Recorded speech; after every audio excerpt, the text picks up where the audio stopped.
الحمد لله رب العالمين، والصلاة والسلام على سيد الأنبياء والمرسلين محمد وعلى آله وأصحابه أجمعين. أما بعد،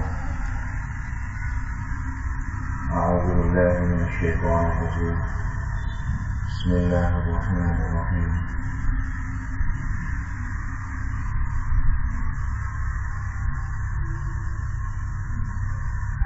في بيوت أذن الله أن ترفع ويذكر فيها اسمه يسبح له فيها بالغدو والآصال رجال لا تلهيهم تجارة ولا بيع عن ذكر الله وإقام الصلاة وإيتاء الزكاة يخافون يوما تتقلب فيه القلوب والأبصار ليجزيهم الله أحسن ما عملوا ويزيدهم من فضله والله يرزق من يشاء بغير حساب. وقال تبارك وتعالى: الله ولي الذين آمنوا يخرجهم من الظلمات إلى النور والذين كفروا أولياؤهم الطاغوت يخرجونهم من النور إلى الظلمات أولئك أصحاب النار هم فيها خالدون. وقال تعالى: ألا إن أولياء الله لا خوف عليهم ولا هم يحزنون. صدق الله العظيم. دیگر اور دوستوں اور ساتھیوں، پردہ نشین دین بہنوں،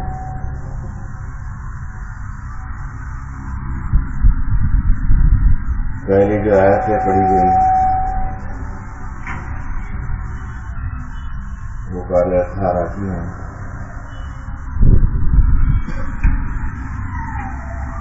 جس میں یہ مضمون ہے کہ اللہ عز و جل نے اجازت و رحمت فرمائی کہ اللہ کے نام کو، اللہ کے گھروں کو، مسجدوں کو مسجدوں میں، گھروں میں اللہ کے نام کو بلند کیا جائے۔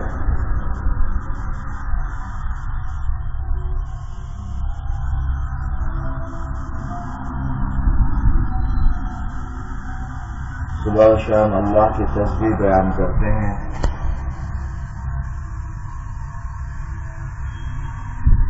اس میں اللہ کے وہ بندے کہ جن بندوں کو غفلت میں نہیں ڈالے رکھتی ہے تجارت، اللہ کے ذکر سے غفلت میں نہیں ڈال سکتی ہے، اللہ کے ذکر سے غافل نہیں رکھتی ہے۔ کیا چیزیں؟ بزنس، تجارت، کاروبار، یہ ان کو غفلت میں نہیں ڈال سکتا۔ ایسے اللہ کے نیک بندے جو نمازوں کو قائم کرتے ہیں، زکوٰۃ ادا کرتے ہیں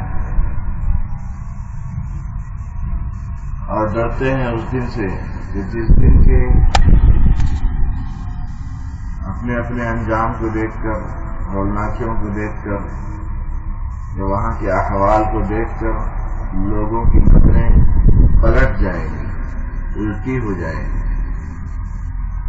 دل بھی اکھڑ جائیں گے، دل بھی پلٹ جائیں گے، دھڑکنے لگیں گے، آنکھیں پتھرا جائیں گی، تاکہ بدلہ دے اللہ عز و جل ان کو اچھا ان کے کاموں کا، اور اللہ عز و جل جس کو چاہتا ہے بغیر حساب کے بے حساب رزق عطا فرماتا ہے۔ دوسری آیت شریفہ جو میں نے پڑھی وہ صالحین کی ہے، جس میں اللہ نے فرما رہے ہیں کہ اللہ دوست ہے مومنوں کا، اس دوستی کے نتیجے میں اللہ اپنے مومن بندوں کو اندھیریوں سے نکال کر نور کی طرف لے کے جاتا ہے، اور وہ لوگ جنہوں نے کفر کیا ان کے دوست شیاطین ہیں، جو شیاطین کے اپنے کافر دوستوں کو نور سے نکال کر اندھیری کی طرف لے کے جاتے ہیں۔ وہ جہنم والے ہیں جس میں وہ ہمیشہ ہمیشہ رہے. اور تیسری آیت جو پڑھی اس کا مفہوم یہ ہے کہ آگاہ ہو جاؤ کہ بے شک اللہ کے دوست ایسے ہوتے ہیں کہ ان پر کوئی خوف نہیں ہے اور نہ ہی وہ غمگین ہوں گے. یعنی کسی بات کا خوف ان کو نہیں ہوگا اور نہ ہی وہ غمگین ہوں گے. یعنی خوف نہیں ہوگا حال کا اور مستقبل کا، اور غمگین نہیں ہوں گے، غم نہیں ہوگا کسی بھی ماضی کی کسی بات میں، اس لیے کہ وہ فنا ہو چکے ہوں گے اللہ کی مرضیات میں. جو اللہ کی مرضیات میں جو فنا ہو جاتا ہے اس کو کسی بات کا غم نہیں رہتا ہے. جب اللہ کی مرضی تھی تو ایسا ہوا، جو چل رہا وہ بھی اللہ کی مرضی، جو چلے گا وہ بھی اللہ کی مرضی، یہ تصورات اس کے ہوتے ہیں. تو اس لیے نہ ان کو کسی چیز کا خوف لاحق ہوگا اور نہ ہی کوئی غم لاحق ہوگا. اور یہ مفہوم اور ترجمہ اور مفہوم تھا مختصر سا جو آیاتوں کا جو میں نے پڑھی. ان آیاتوں کا انتخاب اس لیے کیا گیا دوستوں، اللہ تبارک و تعالی نے انسانوں کی ہدایت کے لیے دو ترتیب چلائی ہے. ایک ترتیب ہے اپنی کتابوں کی اور ایک ترتیب ہے اپنے مخصوص بندوں کی. اس کو کہا جاتا ہے کتاب اللہ اور رجال اللہ. ایک ترتیب ہے اللہ کی کتابوں کی اور ایک ترتیب ہے اللہ کے نیک بندوں کی. ان دونوں کے واسطے سے اللہ عز و جل انسانوں کی ہدایت کا سامان کرتا ہے. یہ عادت اللہ ہے، اللہ نے کی عادت شریفہ.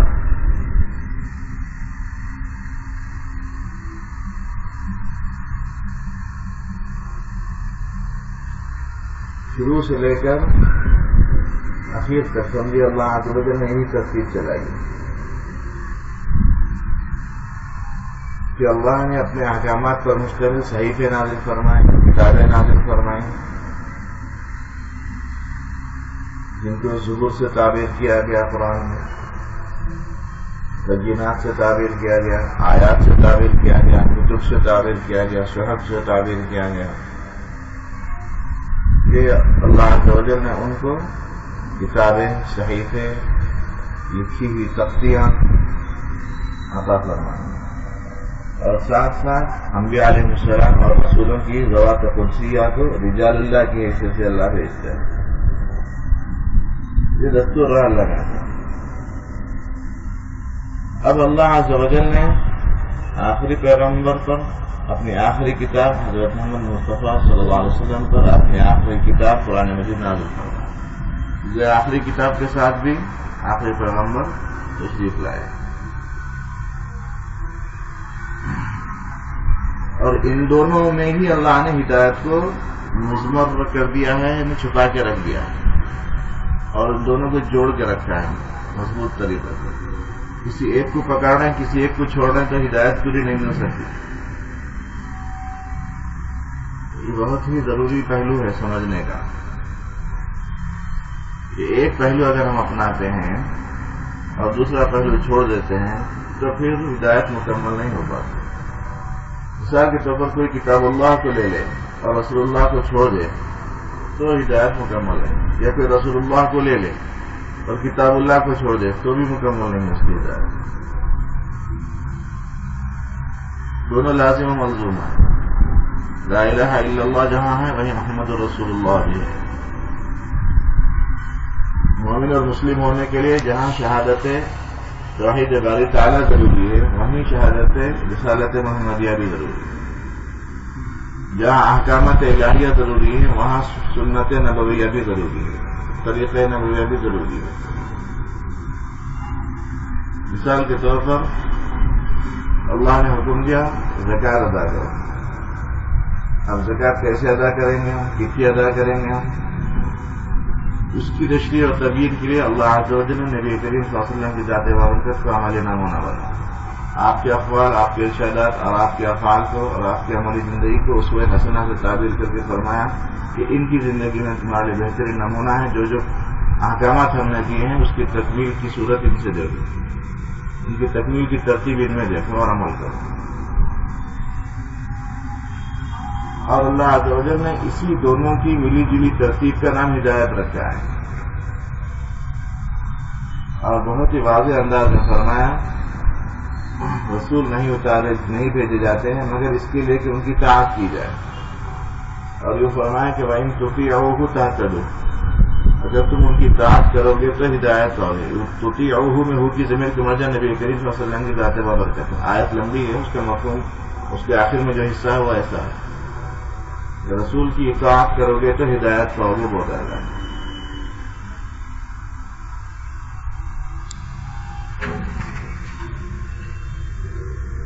تو قرآنی احکامات کی عمل کے تقاضے بھی ہیں، جس کو حبل اللہ سے تعبیر کیا گیا، اس کو مضبوطی سے پکڑے رہنے کا حکم دیا گیا. اور حکمت اور تزکیے والی صفت نبی کریم صلی اللہ علیہ وسلم کی طرف نسبت کر کے اللہ عز و جل نے فرمایا کہ یہ تم کو عملی رہنمائی کرنے والے، قرآن کی تشریح کرنے والی حیثیت سے نبی کریم صلی اللہ علیہ وسلم. تو غرض کتاب اللہ اور رجال اللہ کا انتہائی گہرا ربط ہے. اسی لیے پیارے نبی صلی اللہ علیہ وسلم نے حجۃ الوداع کے موقع پر جو خطبہ دیا اس میں ایک بہت ہی اہم اور بنیادی بات آپ صلی اللہ علیہ وسلم نے بیان فرمائی کہ میں تم میں دو چیزیں چھوڑ جاتا ہوں، اگر تم ان کو مضبوطی سے پکڑے رہو گے تو کبھی گمراہ نہیں ہوگے. اور یہ فرمایا کہ ان کو داڑوں سے مضبوطی سے پکڑ لو. ہم کسی چیز کی مضبوطی سے پکڑنا چاہتے ہیں تو سامنے کے دانتوں سے نہیں پکڑتے، اس کی مضبوطی اور گرفت نہیں آتی جتنی کہ ہم داڑوں سے پکڑ سکتے ہیں. آپ وسلم نے جو تعبیر فرمائی اس موقع پر کہ اس بات کو، میری اس نصیحت کو تم داڑوں سے پکڑ لو، اتنا مضبوط پکڑ لو. اور آپ وسلم فرمایا کہ وہ دو چیزیں جو میں چھوڑ جا رہا ہوں اگر تم ان کو مضبوطی سے پکڑے رہو گے تو گمراہ نہیں ہوگے. اس میں آپ صلی اللہ علیہ وسلم نے فرمایا کہ ایک اللہ کی کتاب ہے اور دوسری میری سنتیں ہیں. سنتوں سے مراد وہ تعلیمات جو احادیث میں مذکور ہیں، آپ کے اقوال، آپ کے افعال، آپ کے احوال، آپ کی کیفیات، آپ کی سنن ہدی، آپ کی اختیار کردہ چیزیں، یہ سب سنتوں میں آتا ہے. اور صحابہ اور خلفاء کی سنت کو بھی سنت رسول ہی فرماتے علماء کرام. اس اعتبار سے رسول نے جو فرمایا کہ میری سنتیں، اس میں صحابہ اور خلفاء کی سنتیں بھی شامل ہو جاتی ہیں جن کو مضبوطی سے پکڑ رہے ہیں.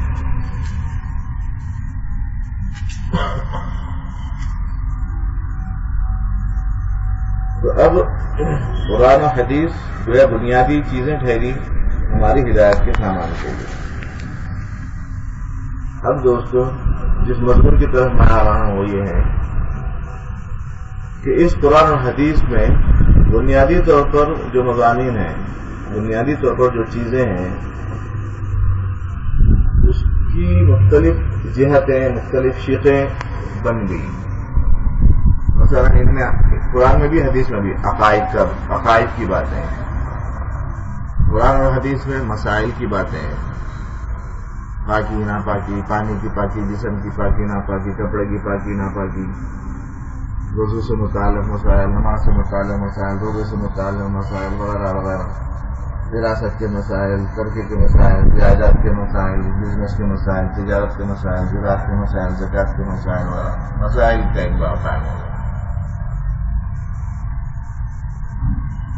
معاملات کا ایک حصہ ہے تعلیمات. قرآن و حدیث کی تعلیمات میں معاملات ہیں کہ کس طریقے سے خرید و فروخت کی جائے، کس طریقے سے معاملات کیے جائیں، کس طریقے سے ڈیلنگ کی جائے، کس طریقے سے قرض لیا جائے، کس طریقے سے قرض دیا جائے وغیرہ وغیرہ تفصیلات. کون سی شکل جائز ہے، کون سی شکل ناجائز ہے، معاملات. اور ایک پہلو ہے اخلاقیات کا، ایک شعبہ ہے قرآن حدیث کی تعلیمات کا اخلاقیات، کہ کس قسم کے اخلاق بندوں کے اندر ہونا چاہیے، کس قسم کے اخلاق بندوں کے اندر نہیں ہونا چاہیے، کون سی اچھی صفات ہیں جن کو اپنانا چاہیے، کون سی بری صفات ہیں جن کو دل سے نکالنا چاہیے. اس کی تفصیلات ہیں قرآن میں بھی اور حدیث میں بھی. اور ایک پہلو ہے معاشرت کا، کہ کس طرح اپنے جو مسلم انسان اپنے جس ماحول میں رہ رہا ہے اس ماحول میں اس کو رشتوں سے سابقہ، اس ماحول میں اس کو پڑوسیوں سے سابقہ، اس ماحول میں اس کو غیر مسلموں سے سابقہ، تو ان کے ساتھ کیسے رہا جائے؟ بیوی کے کیا حقوق ہیں، بچوں میں کیا حقوق ہیں، ماں باپ کے کیا حقوق ہیں، بھائی بہنوں کے کیا حقوق ہیں، پڑوسی کے کیا حقوق ہے، عام مسلمان بھائیوں کے کیا حقوق ہے، غیر مسلموں کے کیا حقوق ہیں وغیرہ وغیرہ، یہ معاشرت میں آتا ہے۔ تو غرض یہ 5 دین کے بڑے شعبے تعلیمات کی لین سے منقسم ہوتے ہیں۔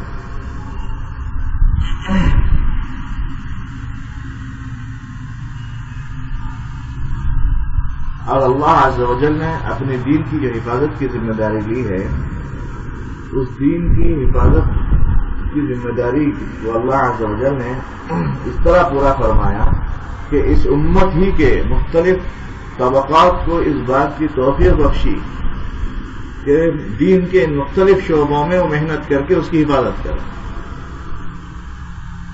صحابہ کا دور، تابعین کا دور تو وہ دور تھا کہ جو نبی کریم صلی اللہ علیہ وسلم سے قریب تر ہونے کی بنیاد پر ان کے اندر جامعیت تھی، ان کے اندر خوبی تھی، ان کے اندر کمال تھا کہ ہر پہلو اور شعبے میں ماہر تھے وہ لوگ، اور اس وقت ایسی بڑی شخصیات موجود تھیں کہ وہاں ہر مسئلے میں وہ ان لوگوں سے رجوع ہو جاتے اور اپنا مسئلہ حل کر لیتے۔ لیکن جو استعدادیں کم ہوتی گئیں، دین پھیلتا گیا اور مسائل کی نوعیت بڑھتی چلی گئی، تو پھر اللہ عز و جل نے مختلف شعبوں پر محنت کرنے والے مختلف علماء اور مختلف شخصیتوں کو پیدا کرنا، مختلف رجال کو پیدا کرنا، مختلف آدمیوں کو پیدا کرنا کہ بھی اس محنت میں اس شعبے میں کام کرنے والے بن گئے۔ اور عربی میں محاورہ بھی ہے کہ ہر فیلڈ کے لیے کچھ مخصوص آدمی ہوتے ہیں جو اس فیلڈ میں ماہر ہوتے ہیں یا اس میں کمال رکھتے ہیں۔ کبھی کبھی اپن بعض آدمیوں کو ایسا بولتے ہیں تو عرفان مولا ہے بولتے، لیکن وہ بھی شدبت ہر چیز میں تھوڑا بہت ہونے کی وجہ سے اس کو عرفان مولا بولتے ہیں، پھر اس ان بھی کسی ایک فیلڈ میں انتہائی کامل نہیں ہوتا۔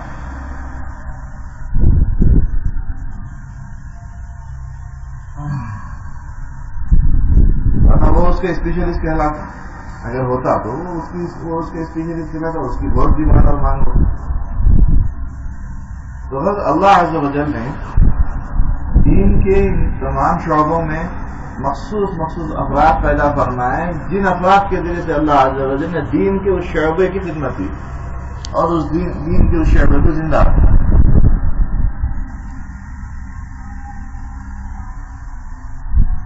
مثال کے طور پر عقائد کی بات کو اللہ عز و جل نے قرآن حدیث میں جو عقائد کی تعلیمات ہیں اس کی حفاظت کے لیے متکلمین کے طرفے کو وجود بخشا، یعنی مسلمانوں ہی میں علوم اسلامیہ کے حاملین میں سے، علم حاصل کرنے والوں میں سے متکلمین کا ایک طبقہ ہے جو علم العقائد میں مہارت رکھتے ہیں، توحید اور اس کے اقسام اور جزیات پر گہری نظر، رسالت اور اس سے متعلقہ تمام پر گہری نظر، ایمانیات کی لین میں کتابوں پر، فرشتوں پر، ایمانیات کے جتنے اجزاء ہیں، قیامت کا مسئلہ ہے، قیامت کے حشر کا مسئلہ ہے، بعد الموت کا مسئلہ ہے، وغیرہ وغیرہ، اور کون سی چیزیں اس کی ازداد کہلاتی ہیں، اپوزٹ کہلاتی ہیں، جس سے ایمان کو نقصان ہو سکتا ہے، اسلام کو نقصان ہوتا ہے، وہ بہت ڈیٹیل سے جانتے ہیں اور بولتے ہیں کہ ایسا جملہ بولنا شرکیہ ہے، ایسا جملہ بولنا کفریہ ہے، ایسا جملہ بولنا نفاق کی علامت ہے، وغیرہ وغیرہ۔ غرض مثبت اور منفی،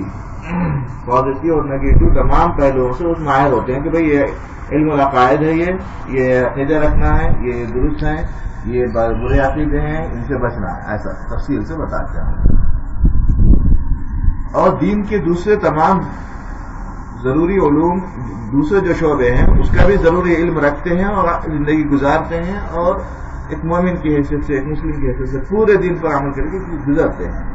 لیکن محنت کا میدان، عمل کا میدان، یعنی سمجھیے کہ مہارت اور کمال کی فیلڈ علم العقائد، ایسے ہی فقہاء اور مجتہدین کرام، یہ مجموعی طور پر پورے دین کو جاننے والے، پورے دین پہ عمل کر کے اللہ اور اس کے رسول کو راضی کرنے کی کوشش کرنے والے شخصیتیں گزرے، لیکن وہ لوگ مہارت حاصل کیے، کمال حاصل کیے فقہی مسائل میں، جزئیات میں، فروعات میں، مسائل کے استنباط میں، مسائل کا اجتہاد کرنے میں ان لوگوں نے محنت ہے. تو ایسے ہی دین کے دیگر شعبوں میں محنت کرنے والے رجال اور افراد اللہ نے پیدا فرمائے. تو اب دین کا ایک اہم شعبہ جو اخلاقیات کا کہلاتا ہے، دین کا ایک اہم شعبہ جو اخلاقیات ہی کے ضمن میں احسان تزکیہ بھی آتی ہے، وہ چیزیں بھی اخلاقیات ہی میں آتی ہے، اس لیے کہ وہ باطنی خلق ہے. احسان کی کیفیت، تزکیہ والی کیفیت یہ باطنی خلق ہے. تو اخلاق ایک بہت بڑا چیپٹر ہے. خالی مسکرا کے تھینک یو بول دینا یا مسکرا کے ہائے ہیلو کر دینے کے نام ہی اخلاق نہیں ہے، بلکہ اخلاقیات ظاہری ہیں، اخلاقیات باطنی ہیں. اخلاقیات کا ایک بہت بڑا جو ہے علم ہے، سمجھے آپ، اس کی بہت تفصیل ہے. تو اس پر محنت کرنے والے اور اس کے ماہرین اور اس کے کاملین کو اولیاء اللہ کہتے ہیں، صوفیاء کہتے ہیں، بزرگان دین کہا جاتا ہے. یہ حضرات احسان والی کیفیت تک پہنچے ہوئے ہوتے ہیں، اللہ کی طرف اللہ کا ذکر کر کے، قیادت مجاہدے کر کے مخصوص کیفیات اپنے اندر پیدا کرتے ہیں، قرب حاصل کرتے ہیں، اور اللہ عز و جل کے مخصوص بندے بن جاتے ہیں، مقرب بندے بن جاتے ہیں. اللہ عز و جل کو اپنے خلت سے اور اپنی دوستی سے نواز دیتا ہے. تو جو آیتیں میں نے پڑھی ان اولیاء اللہ کی مخصوص صفات کی حامل ہیں، وہ آیتیں مخصوص صفات بتلا رہی ہیں اولیاء اللہ کی. وہ آیتیں کہ اللہ کی یاد اور دھیان ان پر اتنا غالب آ جاتا ہے کہ اللہ کے وہ بندے بزنس میں بھی ہوتے ہیں، تجارت میں بھی ہوتے ہیں، تو اللہ کے ذکر سے غافل نہیں ہوتے. اور ہماری کیفیت یہ ہے کہ ہم مسجد میں نماز پڑھنے آ کے نماز میں بھی غافل رہتے ہیں، حالانکہ وہ بازار میں مارکیٹ میں رہتے ہوئے اللہ کو یاد کرنے والے بندے جن کے بارے میں اللہ نے فرما رہے ہیں کہ میرے ایسے بندے ہیں جو بازار میں بھی اور مجھ کو یاد کرتے رہتے، تجارت ان کو غفلت میں نہیں ڈالتی ہے. اندازہ لگائے اللہ نے فرما رہے ہیں. صحابہ کرام میں سے بعض مخصوص صحابہ کی تعریف ہے کہ وہ اس کیفیت اور اس درجے پر اللہ کی یاد اور دھیان ان پر اتنا غالب آ چکا تھا.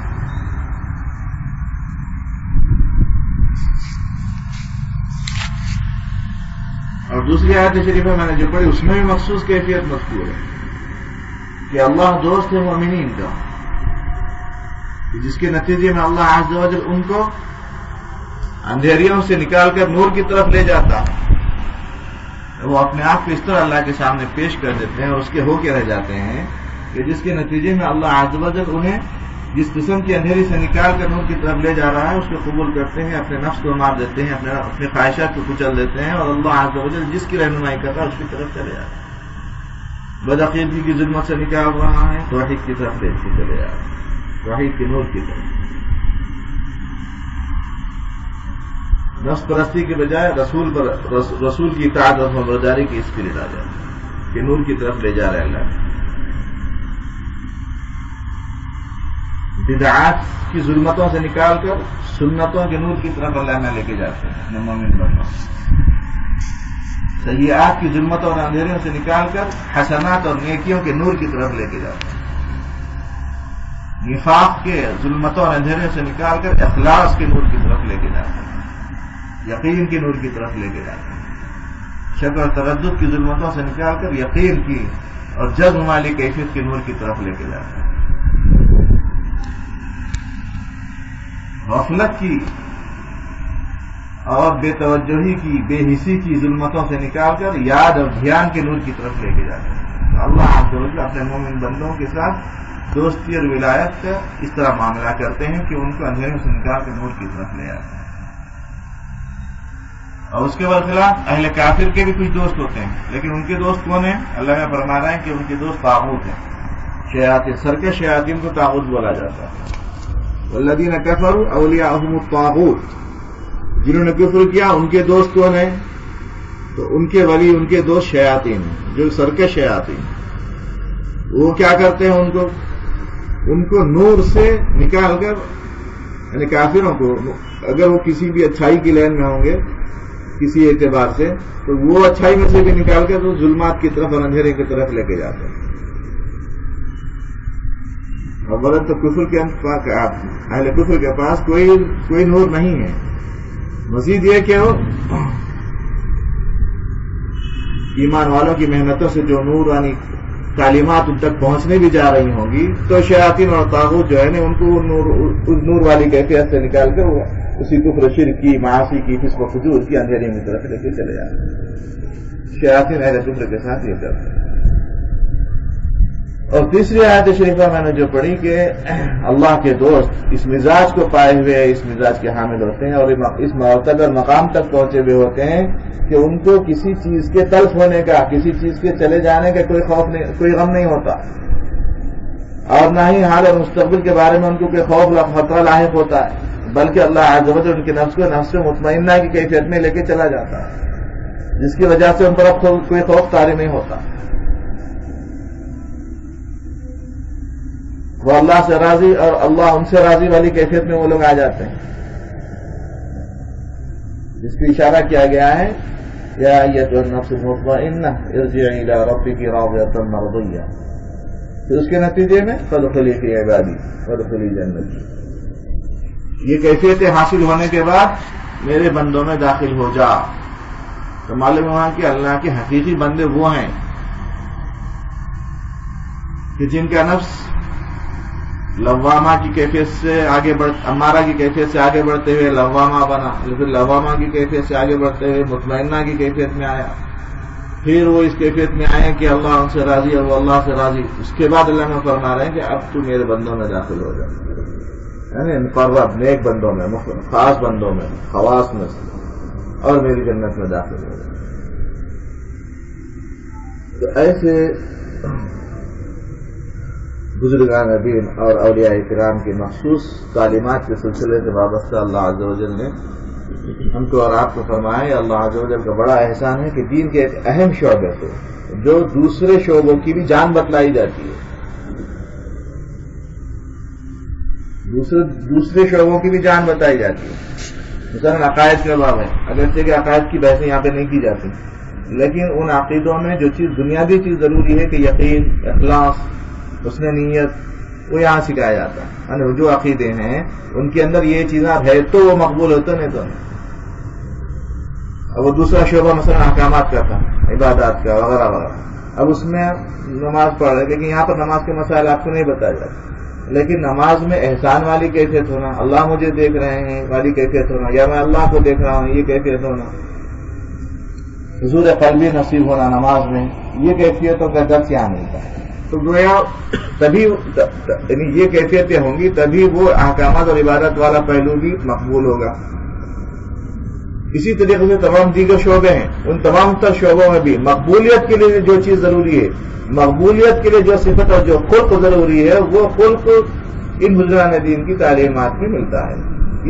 یہ اس فیلڈ کے ماہر ہیں کہ کسی بھی دین کے دوسرے شعبوں میں بھی جس میں بھی آپ کو اس میں ریاکاری نہ ہو، اس میں دکھاوا نہ ہو، اس میں جو ہے کوئی حرام چیز استعمال نہ کی جائے وغیرہ وغیرہ، جو خصوصی ہدایت دی جاتی ہیں جس کے نتیجے میں ان تمام تر شعبوں میں مقبولیت آتی ہے ورنہ نہیں آتی۔ تو اس اعتبار سے بعض بزرگان دین علماء کرام یہاں تک فرماتے ہیں کہ یہ گویا روح ہے، وہ جسم کے مختلف حصے ہیں، دین کے دیگر شعبے جسم کے مختلف حصے ہیں گویا، اور یہ جو حصہ ہے دین کا جو شعبہ ہے جس پر بزرگان دین اولیاء کرام اپنی تعلیمات میں ہم سب کو تزکیہ کرتے ہیں اور ہم کو پاک کرنا چاہتے ہیں یا ہمارے اندر ڈالنا چاہتے ہیں وہ صفات، یہ گویا روح کے درجے میں کہ جب تک یہ روح نہیں ہوگی وہ اعضاء میں جان بھی نہیں آئے گی، وہ اعمال میں بھی جان نہیں آئے گی۔ تو ایسے اللہ والوں میں سے، ایسے نیک بندوں میں سے دوستو جنہوں نے بطور خاص اس پہلو پر بہت محنت کی، بہت مجاہدے کیے، بہت دیالتیں کی، ان میں دوستو ایک بہت بڑی بزرگ شخصیت حضرت عبدالقادر جیلانی رحمۃ اللہ علیہ، یعنی اللہ کے وہ مخصوص بندوں میں سے ایک مخصوص بندہ جنہوں نے دین کے اس شعبے میں محنت کی، انسانوں کے دلوں کو بنانے کی محنت، ظاہر سے ہٹ کر باطن پر محنت کرنے والی فیلڈ میں جنہوں نے محنت کی اور مجاہدہ کیا، ظاہری اخلاق سے ہٹ کر باطنی اخلاق اور پاکیزگی کی طرف جنہوں نے توجہ دی اور ظاہر سے بے نیاز بھی نہیں ہوئے۔ تو حضرت عبدالقادر جیلانی رحمۃ اللہ علیہ کی شخصیت کے بارے میں خود ہمارے سلسلے کے حضرت کمال الرحمان صاحب دامت برکاتہ ان کا بھی کتاب کیا ہے، اس پر آپ کے بھی مضامین ہیں. آپ حضرات کے پاس اگر وہ کتاب چاہیں تو ضرور پڑھیے. آپ کی تقاریر میں بھی بعض مواقع پر حضرت کی زندگی کی تفصیلات یعنی سننے میں آئی تھی. یقیناً وہ کیسے اور وہ سیڈیز بھی آپ حضرات کے پاس ہوں گے. تو حضرت عبد القادر جیلانی رحمۃ اللہ علیہ کی شخصیت کو موضوع بناتے ہوئے کچھ باتیں رکھتے ہوئے بات کو آگے بڑھاتے ہیں.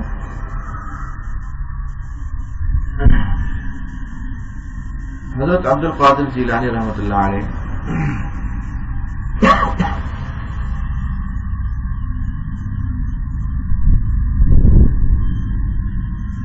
آپ کا لقب محی الدین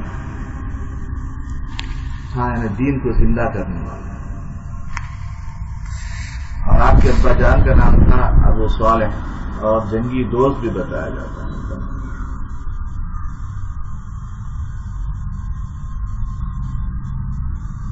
آپ مقام جیلان میں پیدا ہوئے. جیلان ایران کے بارڈری حدود میں ایک گاؤں میں سے ایک گاؤں میں سے ایک گاؤں، بہت ہی سرسبز و شاداب اچھی آب و ہوا والا گاؤں کہلاتا ہے. وہاں آپ پیدا ہوئے اور بچپن ہی سے عجیب و غریب صفات اور کیفیات اور کمالات کا ظہور ہونے لگا. مطلب عام بچوں کی طرح کھیل کود کا رجحان نہیں، بلکہ علمی شغف، پڑھنا لکھنا، محنت کرنا. چھوٹی سی عمر میں حفظ ہو گیا. پھر مزید حصول علم کی خاطر آپ نے سفر فرمایا، شوق کا عالم.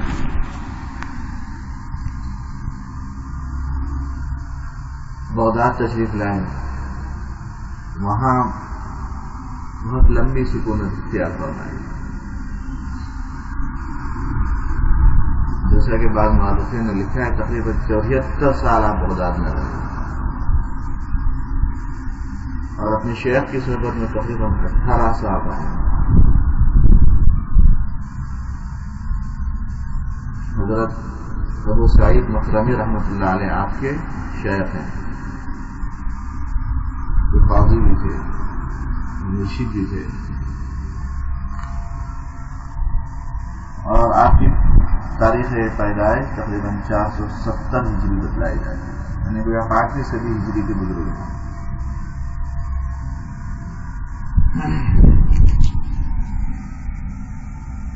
اور بغداد اس وقت علم کے کمالات کا مرکز تھا، علم و علماء کا مرکز تھا. فقہ کے اعتبار سے آپ حنبلی المسلک تھے، یعنی امام احمد بن حنبل رحمۃ اللہ علیہ کی فقہ کو فالو کرتے. وہ چاروں فقہا برحق ہیں،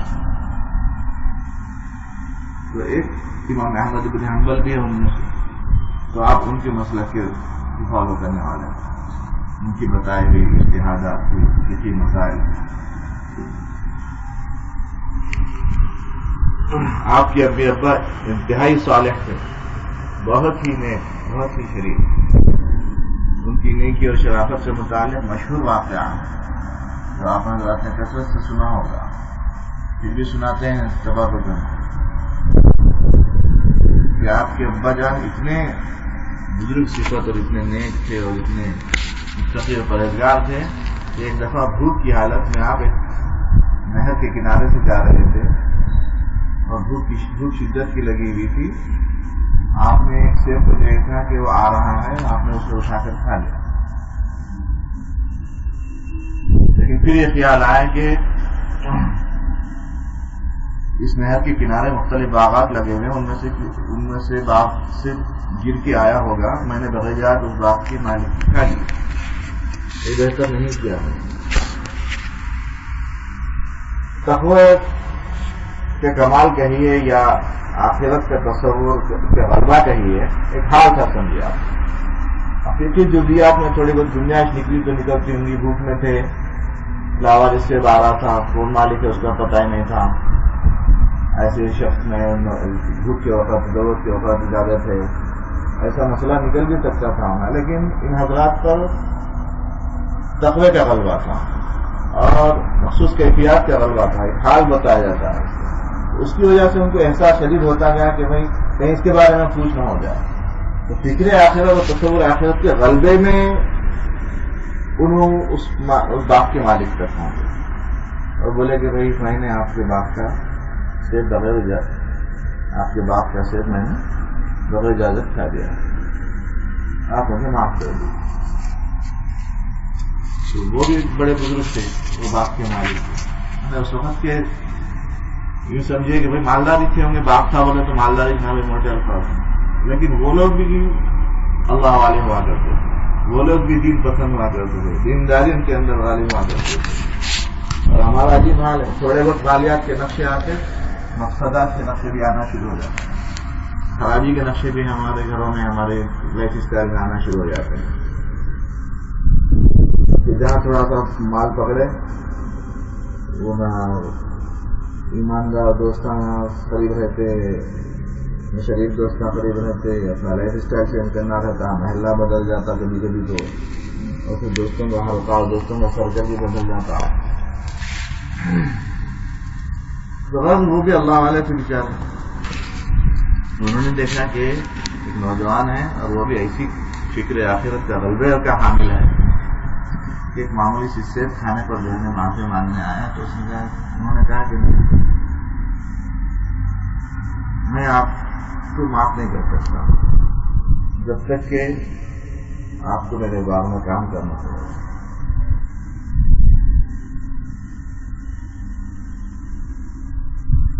اور اس کے بعد بھی میں دیکھوں گا کہ آپ کو معاف کرنا ہے یا نہیں کرنا. تو غرض آپ نے کام کیا باغ میں کچھ دن، اس دوران اور بھی پرکھے گئے وہ، آپ کی صالحیت، آپ کی پابندی، آپ کی شرافت، آپ کی نیکی. تو انہوں نے سوچا کہ بھائی اس سے ایک بچہ اور کہاں مل سکتا ہے مجھے داماد کے اعتبار سے. تو کہنے لگے کہ بھائی میں تمہیں معاف نہیں کروں گا ابھی اس وقت تک جب تک کہ تم میری ایک بچی سے شادی نہ کر لو جو بچی کی ہے اندھی ہے، بہری ہے، کنگڑی ہے، للی ہے، ایسی بچی سے شادی کرو تو میں تمہیں معاف کروں. تو اب ان پر کیونکہ وہی فکر سوال تھی کہ بھائی آخرت میں کہیں پوچھ نہ ہو جائے، اور یہاں کی مصیبتیں فانی ہیں، کتنے دن کی زندگی مصیبت اٹھا لیں گے، وہاں کی نجات اصل چیز ہے، وہاں کی زندگی اصل ہے. وہ اس کا غلبہ تھا، ایک حال داری تھا، کیفیت طبیعت کا. فرمانے لگے کہ اچھی بات ہے. شادی ہو گئی، حجرے اور اسی میں پہنچا دولہا تو دیکھا کہ حسین جمیل خوبصورت بچی ہے، دیکھتی بھی ہے، سنتی بھی ہے، بولتی بھی ہے، ہاتھ بھی اچھے ہیں، پاؤں بھی اچھے ہیں. تو فوراً باہر آ گئے، کہنے لگے کہ آپ نے جس شخص کے ساتھ بچی کی شادی کی تھی کہ وہ بچی ایسی ہے، وہ بچی تو نہیں ہے، وہاں پر کوئی اور بچی ہے، کہیں آپ سے غلطی تو نہیں ہوگی. تو کہنے لگے کہ نہیں مجھ سے غلطی نہیں ہوئی، میں اسی بچی سے آپ کی شادی کیا ہوں. میں نے اس کو اندھی اس اعتبار سے بولا تھا کہ اس نے کسی نامحرم کو اب تک نہیں دیا. میں نے اس کی گنگی اس اعتبار سے بولا کہ اس نے چغلی، غیبت، اس قسم کی کوئی حرام کام اپنی زبان سے، حرام بات اس نے اپنی زبان سے نہیں نکالا. پہلی میں نے اسے اس لیے بولا تھا کہ اس نے بےہودہ اشعار، گندی باتیں کبھی نہیں سنی، نامحرم کی آواز اس نے نہیں سنی. لنگڑی اس اعتبار سے بولا تھا کہ وہ اپنے قدم ان غیروں کی طرف، گناہوں کی طرف کبھی بڑھا ہی نہیں. ہاتھوں کا بھی اس کے یہی حال ہے. لنگی کی اس لیے میں نے کہا تھا کہ اس نے ان ہاتھوں میں کبھی کوئی خراب کام نہیں کیا. تو غرض ایسی بچی سے ان کی شادی کی، اور ایسے نیک مرد اور ایسی نیک خاتون کے بطن سے اللہ عز و جل نے حضرت عبد القادر جیلانی رحمۃ اللہ علیہ کو وجود بخشا. تو ماں باپ کتنے نیک اور پاکیزہ. اب اندازہ لگائیے کہ بیٹے کے اندر کیا کیا صفات اللہ نے ودیعت فرمائے تھے. باپ کی صالحیت، ماں کی عفت اور پاک دامنی کی یہ جوہر، اس طریقے سے بچے میں منتقل ہوئے تھے.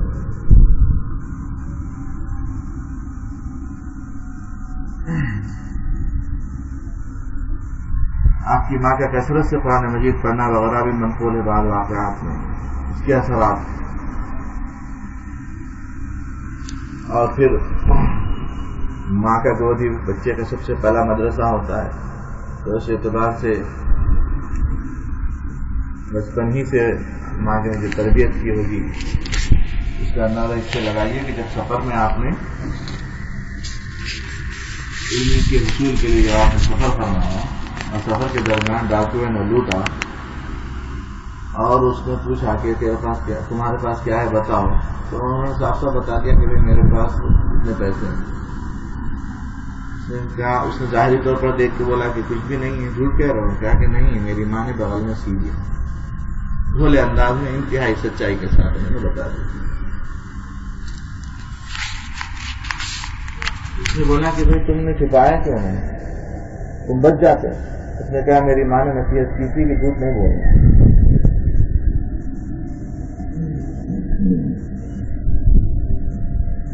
تو میں جھوٹ کیسے بول سکتا ہوں؟ ایسا اثر ہوا اس ڈاکو پر کہ اس نے یہ کہا کہ ایک بچے کو اپنی ماں کا دیا ہوا وعدہ، ایک نصیحت اتنا ذہن میں ہے، اس کے دل میں ہے، اور اتنا اس کا مطیع اور فرمانبردار ہے، اس کو اتنا نبھانے والا ہے۔ میں نے بھی ایمان قبول کر کے، اسلام قبول کر کے اللہ سے اور اس کے رسول سے ایک عہد و پیمان کیا تھا، لیکن وہ ان کے کوئی وعدے کو پورا نہیں کرتا، ان کے کوئی عہد کو پورا نہیں کرتا، ان کے کسی حکم کی تکمیل مجھ سے نہیں ہو رہی۔ میں کیسا ہوں، یہ بھی ایک مسئلہ ہے، لیکن یہ لوگ اللہ عز و جل نے اس کی دنیا بدل دی، اور وہ ڈاکو کا سردار اس ڈاکو نے حضرت عبد القادر جیلانی رحمۃ اللہ علیہ کے ہاتھ پر توبہ کی، تو کیا ابھی بچہ نہیں کیوں مرتا؟ اور پھر یہی نہیں، اس نے اپنے ساتھیوں سے کہہ دیا کہ بھائی میں ابھی فیلڈ چھوڑ رہا ہوں، تمہاری مرضی۔ تو انہوں نے کہا کہ نہیں، ڈاکہ زنی اور چوری میں آپ ہمارے باپ سے، اور توبہ کی رہنے میں آپ ہمارے باپ، آپ کے ساتھ ہم بھی توبہ کرتے ہیں، آپ کے ساتھ ہم بھی توبہ کرتے ہیں۔ تو ڈاکوں کا پورا قافلہ ہی سمجھے کہ جو پوری ٹولی، پورا گیان سمجھے آپ کے ہاتھ پر توبہ کرتے ہیں۔ اور بعض مورخین تو ان میں سے ان کے سردار کو بعد میں بڑے بزرگوں میں شامل کرتے ہیں، کہ پھر وہ توبہ کر کے جس لائن میں آئے اللہ نے ان کو بھی بزرگی سے نوازا۔ تو غرض آپ کے جوہر کھلنے لگے بچپن ہی سے گئے۔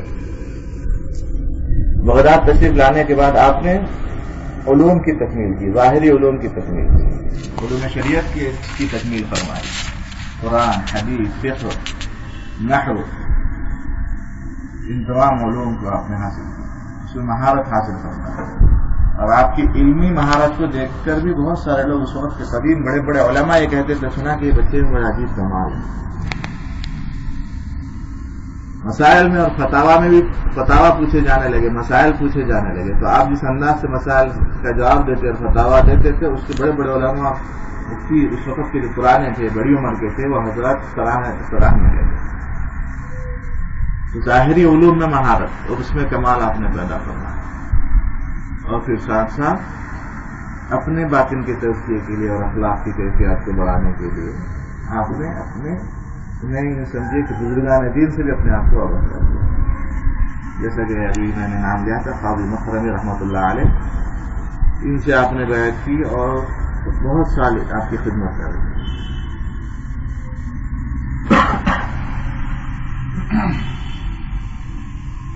علوم شریعت کے حصول کے دوران بھی اور علوم طریقت کے حصول کے دوران بھی مجاہدات بہت زیادہ گزرے ہیں آپ کے ساتھ، غریبی کے نقشے، فقیری کے نقشے، فاقے کے نقشے۔ ماں محترمہ بھجا دیا کرتی تھی تو بھی اپنے دوستوں کو، غریب دوستوں کو کھلا پلا کے جلدی ختم کر دیتی تھی، بچا بچا کے رکھے، کنجوسی سے نہیں کرتے۔ اور جب اللہ عز و جل نے نوازا، مقبولیت سے نوازا، اور ساتھ ساتھ تجارت کی شکلیں بنائیں اور مال و دولت کے نقشے آنے لگے، تو بھی ظاہری اعتبارات سے آپ نے اس کو اس کے جائز اسباب اختیار فرمائے، اس کو قبول فرمایا، لیکن اس میں بھی فیاضی کا عالم عجیب تھا۔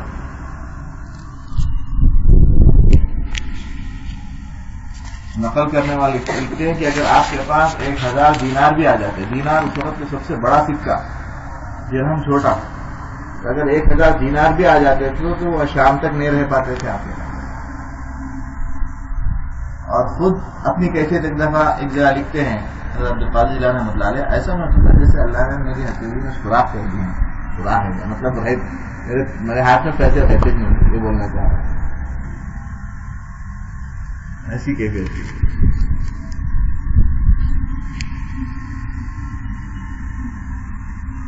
اور شام کے کھانے میں بہت زیادہ بڑا دسترخوان ہوتا ہے اور اہتمام سے حکم دیتے اپنے، جب اللہ عز و جل نے آپ کو نوازا تو اس وقت جب آپ غرباء اور مساکین کو تمام احباب کو کھلانے کی صفت پر جب آئے، جو کیفیات پر آئے، تو شام کے دسترخوان بہت وسیع ہوتا تھا، بہت زیادہ ساتھیوں کو کھلاتے تھے، بہت بڑی مقدار میں کپڑا کھلا رہے تھے، اہتمام کرتے تھے. اور آخری دور میں کے دور کے حوالے یہاں تک بھی لکھے ہیں کہ جوڑے بھی کثرت سے بدلتے تھے. بلکہ ایک بات میں نے سنی کہ ہر روز ایک جوڑا بدلتے تھے اور پھر وہ جوڑا کسی محتاج کو دے دیتے تھے. ہر روز ایک جوڑا بدلتے تھے اور کسی محتاج کو دے دیتے تھے. اور آپ کی سخاوت میں یہ باتیں بھی لکھتے ہیں. مولانا ابو الحسن علی ندوی نے تاریخ دعوت و عظیمت کو پہلے حصے میں جب شیخ عبد القادر جیلانی رحمۃ اللہ علیہ پر ایک اچھا مضمون باندھا، تفصیل سے لکھتے ہیں. آپ کی تعلیمات پر مشتمل، آپ کے احوال پر مشتمل، آپ کے تقریروں اور خطبات کے خلاصے میں انہوں نے لکھے. ان کے پاس ہے وہ کتاب، اس کا مطالعہ کرنا ہے. اور بھی حافظ حضرت کی حضرت کھل کے آئے گی.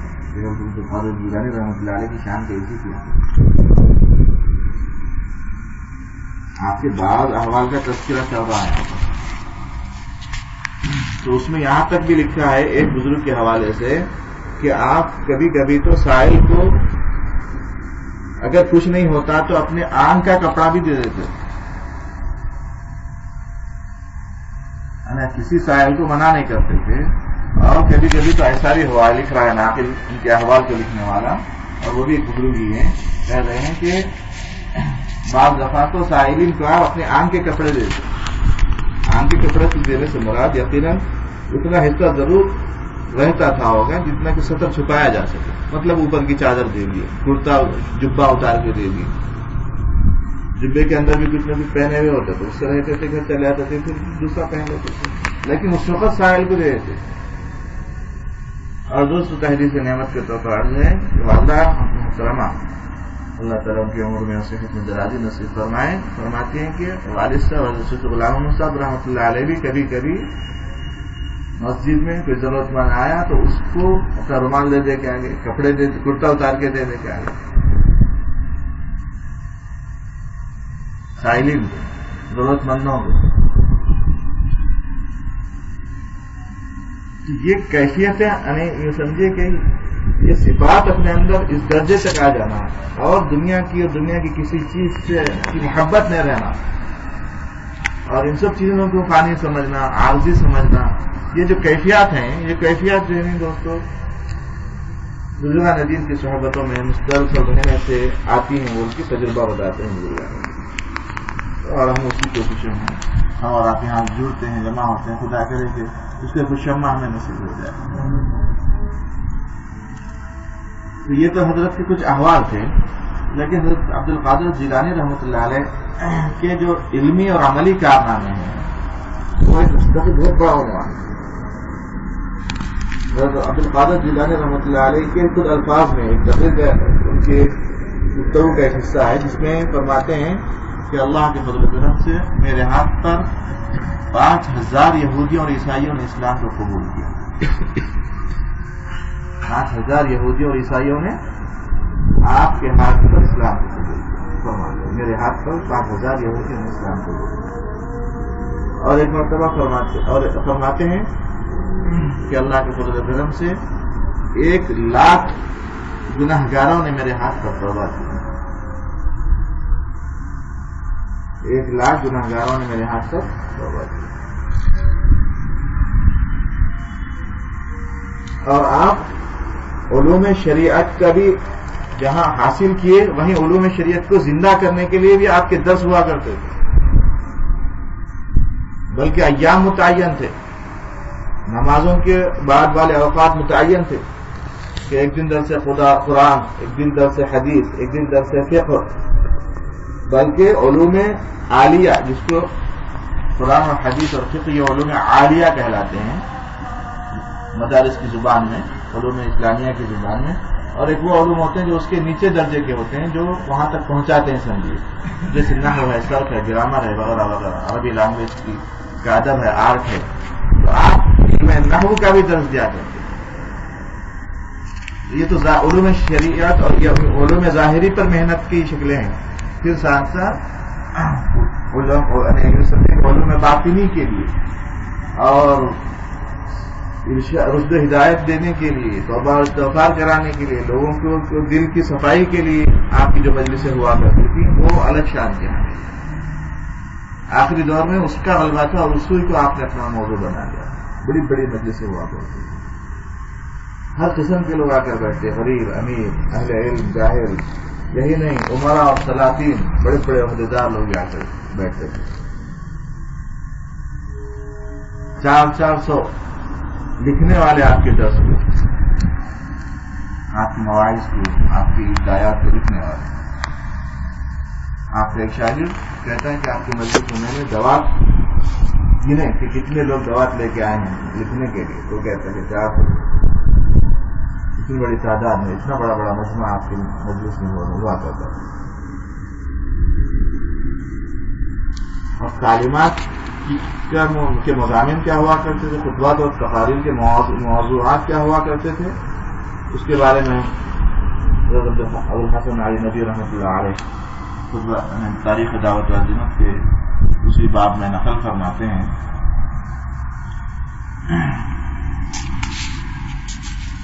کہ آپ کے خطبات اور مواعظ مردہ دلوں کو مسیحائی بخشتے تھے، روح ڈال دیتے تھے۔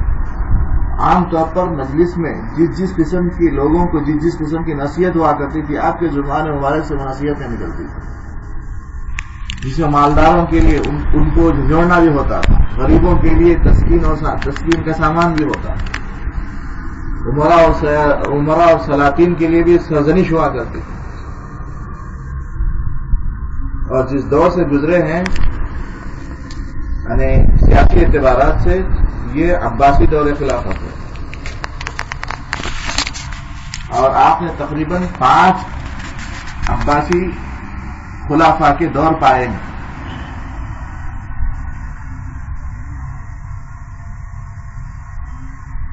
ایک کا نام المسترشد تھا، المستظہر باللہ تھا، وغیرہ وغیرہ۔ 5 عباسی دور کے بادشاہ آپ کی حیات طیبہ میں آئے گئے سمجھا۔ ایک دفعہ خلیفہ نے ایک ایسا قاضی مقرر فرمایا جس کے بارے میں اس کا ظلم مشہور تھا اور لوگ اس کی شکایتیں بہت کرتے تھے، حضرت تک بھی اس کی شکایتیں پہنچی کہ حضرت ایسا ظالم قاضی مقرر کر دیا ہے بادشاہ نے کہ وہ ہم لوگوں کا جینا دوبر کر رہا ہے، بہت ظلم کر رہا ہے۔ تو حضرت کے بارے میں آتا ہے کہ حضرت نے جمعہ کے خطبے میں خلیفہ کی موجودگی میں اس کی طرف مخاطب کر کے اس کو ڈانٹا اور یہ فرمایا کہ تو نے مسلمانوں کے معاملے پر ایک ظالم قاضی کو مقرر فرمایا ہے، تو کیا جواب دے گا اس وقت جب ارحم الراحمین کا دربار قائم ہوگا؟ تو نے اظلم الظالمین کو مقرر فرمایا، کیا جواب دے گا تو ارحم الراحمین کے دربار؟ تو حضرت کے اس بول پر سنا اور اس پر روب طاری ہو گیا، کب کبھی طاری ہو گئی، رونے لگا، اور پھر اس اجلاس سے اٹھ کے جانے کے بعد، اس مجلس سے اٹھ کے جانے کے بعد اس نے وہاں سے آرڈر نافذ کیا کہ بھائی اس قاضی کو وہ کیا جائے، اب اس کے عہدے سے معزول کیا جاتا ہے، اس سے عوام خوش نہیں، عوام پر ظلم کر رہا ہے۔ اور اس دور کا سیاسی نقشہ کھینچتے ہوئے لکھا ہے مورخین نے کہ جو چھوٹے چھوٹے سلاطین ہوا کرتے تھے ان کی اور خلیفہ کی کافی خانہ جنگیاں بھی اس وقت ہو رہی تھی۔ اس دور میں جبکہ حضرت عبدالقادر جیلانی رحمۃ اللہ علیہ بغداد میں تھے، اس وقت ایسی رشوہ توانائیاں، ایسی قواعد الملوکی جن کو کہا جاتا ہے، متفقانہ جنگیں آپس میں، مسلمان ایک دوسرے کو کاٹ رہے ہیں، یعنی سب کچھ یہ سمجھا جا رہا تھا کہ دولت اور اقتدار میں سے، اور جو عمرا اور سلاطین ہوتے یا بادشاہ سے وابستہ ہوتے انہی کو مقدس، انہی کو بڑا، انہی کو اہمیت دی جا رہی تھی۔ عام زبانوں میں، عام لوگوں میں بھی اسی قسم کا تصور پایا جا رہا ہے۔ فرماتے ہیں کہ دوسرے سلاطین میں سے ایک سلطان نے بغداد کے خلیفہ کو کے ساتھ جنگ ہوئی، جس کے نتیجے میں مستشد کے بارے میں کہ وہ قید کر دیا گیا، وہ مغلوب ہو گیا، تو بغداد میں کوحرام مچ گیا کہ ہمارے خلیفہ کے ساتھ ایسا ہوا، ہمارے خلیفہ کے ساتھ ایسا ہوا۔ تمام جاہلیت کے تمام چیزیں ظاہر ہونے لگی، صرف اسی غضب میں کہ ہمارا خلیفہ ہوگا۔ کہنے لگے کہ لوگ جو ہے نا مسجدوں کو چھوڑ دینے لگے، یہاں تک کہ خلیفہ جس ممبر پر بیٹھتا تھا اس کو توڑ دیا گیا، عورتیں نوحہ ماتم کرتے ہوئے باہر آئیں۔ کہتے ہیں کہ عجیب جہالت کا مظاہرہ ہونے لگا، لوگ نماز چھوڑ دینے لگے، گویا ایک دم سمجھے کہ گویا ان تھا تو دین تھا، نہیں تو نہیں۔ یعنی کبھی کبھی یعنی اس کا تجزیہ اصل میں اس انداز سے کیا جا سکتا ہے کہ جب ہم بعض رسمی چیزوں کے ساتھ جڑے ہوئے ہوتے ہیں نا، تو بس اس میں وہ چل رہی ہیں تو چلتے رہتے ہیں، لیکن کچھ بھی تنزل آیا، کچھ بھی اتار چڑھاؤ آیا تو ہم سب وہ اتار پھینک دیتے ہیں۔ اسی قسم کا مظاہرہ اس وقت ہوا۔ تو ابو حسن علی ندوی رحمۃ اللہ علیہ بطور خاص لکھتے ہیں کہ ایسی سیاسی خلفشار کے دور میں آپ نے اس موقع پر عوام کی جو رہنمائی کی اور ان کو اللہ کی طرف جو پلٹایا اور جو رجوع کیا، وہ آپ کا فرماتے ہیں کہ بہت بڑا کمال ہے، آپ کی بہت بڑی کرامت ہے بتا۔ اور ابن تیمیہ رحمۃ اللہ علیہ جو سلفیوں کے اور اہل حدیثوں کے بہت بڑے عالم شمار ہوتے ہیں، وہ لکھتے ہیں کہ حضرت عبدالقادر جیلانی رحمۃ اللہ علیہ کے کرامات حد تواتر کو پہنچے ہوئے، حد تواتر کو پہنچے ہوئے کہ مطلب تواتر کہتے ہیں اس بات کو یا اس واقعہ کو، تواتر سے پہنچنا اس وقت کہلاتا ہے کہ جبکہ اس کے سچا ہونے کو ہر زمانے میں اتنے زیادہ لوگ بولتے رہے ہوں کہ اس کے سب مل کے جھوٹ بول رہے ہوں، یہ یقین نہیں کر سکتے، یہ باور نہیں کیا جا سکتا، یہ تسلیم نہیں کیا جا سکتا کہ بھائی ہر زمانے میں اتنے بہت سے لوگ جھوٹ بول رہے ہوں گے، ان کی یہ بھی کرامت ظاہر ہوئی، ان کی یہ بھی کرامت ہے۔ ابن تیمیہ رحمۃ اللہ علیہ اعتراف کرتے ہیں اس بات کو۔ حضرت عبدالقادر جیلانی رحمۃ اللہ علیہ کی جو کرامات ہیں وہ ان کا نقل ہونا حد تواتر کو پہنچا ہوا۔